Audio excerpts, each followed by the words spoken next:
Dan untuk mengulas pertandingan malam hari ini antara Timnas Indonesia melawan Bahrain, akan kami ulas bersama dengan analis sepak bola yang juga jurnalis Kompas.com, Firzi Idris.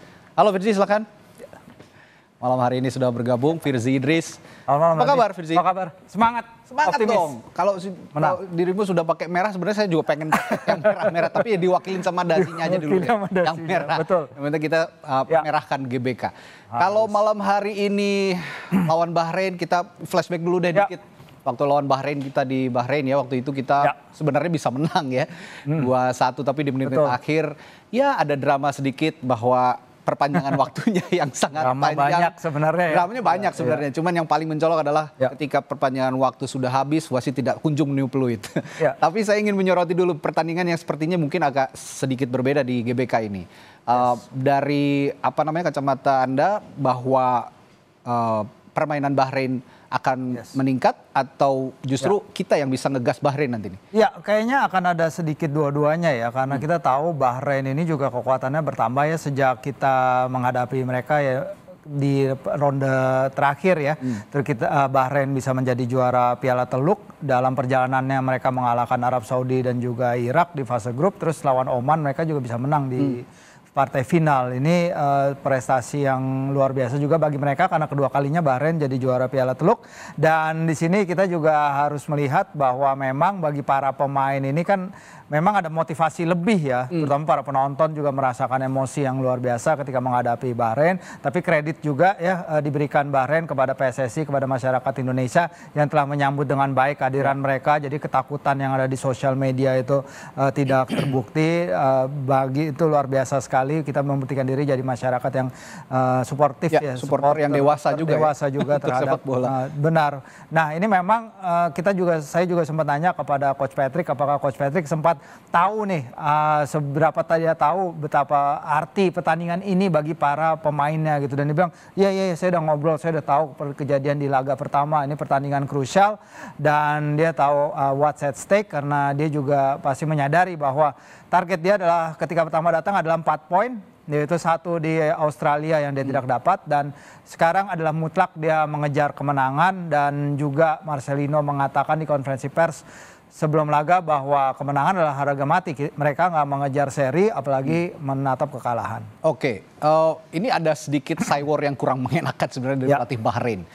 Ya sebenarnya bikin panas juga, bikin mendidih juga ini warga negara Indonesia dan juga supporter Indonesia, bahwa pelatih Bahrain mengatakan pemain-pemain Indonesia ini hanya dihuni oleh pemain Belanda, katanya begitu. Betul. Ini satu cywar yang juga secara psikologis apakah punya pengaruh juga terhadap performa tim nanti kira-kira? Seharusnya tidak ya. Tadi Pak Marji juga sudah bicarakan ke Kompas TV bagaimana dia menyikapi soal cywar itu, bahwa tim ini udah siap mental, aspek mental, technical aspek juga sudah siap, physical juga sudah siap. Bahwa ya apa yang dikatakan oleh pelatih Dragan Talajic ya udah biarin aja gitu. Mereka nggak peduli, timnas nggak peduli, dan yang akan mereka berikan adalah hasil terbaik. Preparation, analisis sudah dilakukan, tim video sudah melakukan analisis sama segala. Harapannya adalah improvement yang, to be fair, memang kita harus melakukan improvement yang cukup banyak ya dari laga lawan Australia. Cuman kalau kita melihat underlying numbers, angka-angka yang berhasil kita torehkan di sana, memang kita ada kecenderungan peningkatan permainan ofensif kita jauh ya daripada sebelumnya. Walaupun memang secara secara hasil, dan itu yang penting ya, secara hasil memang di luar harapan. Tapi at least ada harapan di sana sebagaimana Patrick ingin men-setup tim ini untuk kedepannya. Oke, saya ingin sedikit mengulas. Ya, saya nggak tahu ini apakah benar gimmick atau memang ingin menunjukkan bahwa Indonesia punya pelatih yang hebat loh gitu. Saya tertarik dengan video Anda yang sedang merekam aktivitas trio pelatih kita, sedang juggling ya. Patrick Kluivert, Daniel Ansat dan Alex Pastoor. Apa yang tersirat dari video Anda ini sebenarnya? Ya, itu adalah pemanasan mereka ya jelang open training. Mereka lagi menunggu para pemainnya ganti baju dan lain-lain. Dan memang di sana kita ngelihat teknik yang luar biasa ya dari para pelatih kita. Dan tim kepelatihan ini adalah tim kepelatihan yang solid ya. Kita lihat di sesi latihan itu juga yang memimpin memang seperti kebanyakan dari pelatih-pelatih, juga ada beberapa pelatih yang memang lebih laid back dalam sesi latihan, membiarkan asisten-asistennya mengambil alih sesi latihan.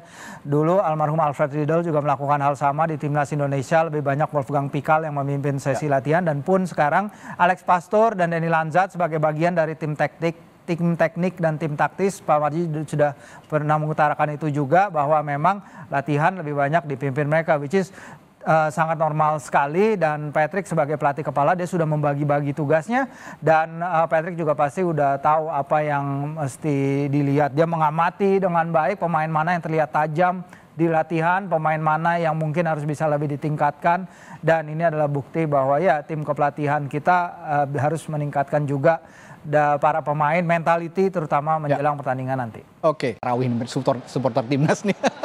Oke, baik, terima kasih Fedris Kananda dari Stadion GBK Jakarta melaporkan.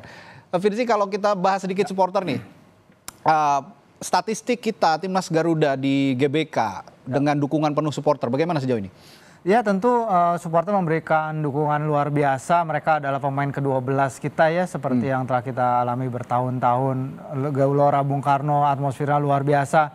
Saya kemarin ketemu influencer, content creator, YouTuber dari Belanda. Mereka bahkan datang ke sini untuk menonton pertandingan timnas Indonesia.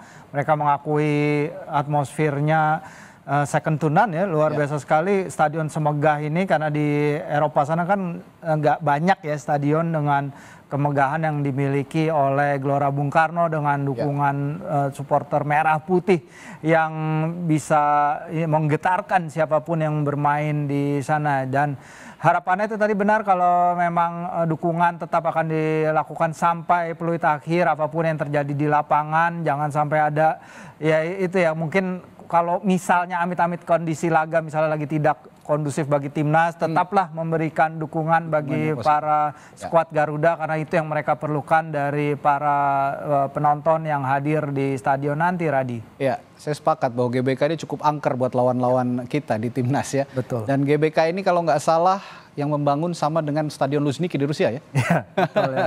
Kita pernah ke sana ya, Radi. Dengan kemegahan yang sama begitu dengan Stadion Luzhniki yang ada di Rusia. Saya juga kita akan bahas klasmen sementara. Kita lihat di data di layar ini. Kualifikasi Piala Dunia 2026, Grup C Zona Asia. Jepang memimpin dengan poin 19. Wah, luar biasa tapi selisih golnya ya. Dan Australia juga di perutan kedua dengan poin 10. Arab Saudi dengan poin 9. Kita sama dengan Bahrain, poinnya 6. Dan goal difference-nya juga sama sepertinya ya. Dan Tiongkok juga punya nilai sama. Dari klasmen seperti ini, kalau lihat kemarin untung saja Tiongkok ini menyerah dari dari Arab Saudi ya. Kalau kemarin seri saja mungkin agak berat langkah kita. Ya, memang ini juga pertandingan kan lagi berlangsung ya antara Arab Saudi dan Australia dan Jepang ya, dan lain-lain. Semua pertandingan berlangsung duluan nih. Kita yang bermain terakhir di grup C ini. Memang Jepang udah memastikan diri sebagai tim pertama ya di seluruh dunia yang lolos ke Piala Dunia 2026, dan ya, sangat impresif memang, tim yang paling sangat berkembang. Nggak percuma, memang mereka tim yang menunjukkan tim yang kalibernya udah bisa mengalahkan Spanyol dan Jerman di Piala Dunia. Sementara Australia tampak akan menyusul. Ya, kita sekarang unggul dari Bahrain, unggul ini ya, gol for ya, jumlah gol ya, karena kita kan tadi poinnya sama dan kemudian agregat golnya sama. Tiebreaker berikutnya adalah produktivitas gol, kita mencetak berapa gol ke gawang lawan. Bahrain memang hanya 5, tapi yang harus diwaspadai memang mereka kebobolan hanya 12, dan ini penting sekali di grup C ini yang benar-benar ketat sekali, Radi. Kemarin Tiongkok jebol itu pertama kali ketika mereka menghadapi Jepang ya, ketika mereka bertandang kalah 7-1, itu sangat melukai agregat gol mereka. Tapi kita lihat permainan mereka setelah itu berkembang, cukup berkembang, ada progresi. Jadi memang sangat ketat sekali. Kalau kita lihat di grup-grup sebelah tuh tidak seketat ini, ada yang poinnya 3, ada yang poinnya 2. Tapi di sini memang sangat luar biasa. At least dengan hasil-hasil seperti ini, asa kita untuk menuju Piala Dunia 2026 masih akan bertahan, Radi. Ya, ini nanti kita tidak mau berandai-andai lolos atau tidak, tapi seandainya nanti harus menghadapi fase berikutnya, Indonesia di urutan 3-4 ini kan akan menjalani fase berikutnya. Round 4. Ini akan menghadapi salah satu negara di Afrika ya, kalau saya tidak salah ya. Kita itu nanti akan terbagi lagi ke dalam grup ya, 2 grup berisi 3. Nanti ada 2 tiket lagi. Ada 2 tiket lagi. Juara grup nanti yang akan main di round 4 itu akan lanjut kan langsung dapat tiket ke Piala Dunia. Sementara tim yang di peringkat di bawahnya itu nanti akan lanjut lagi bertarung duel hingga nanti akan ada Inter Confederation Playoff. Oke, itu tadi bahasan soal klasmen dan peluang timnas untuk lolos ke babak berikutnya atau langsung ke Piala Dunia. Kita doakan bersama tentu saja.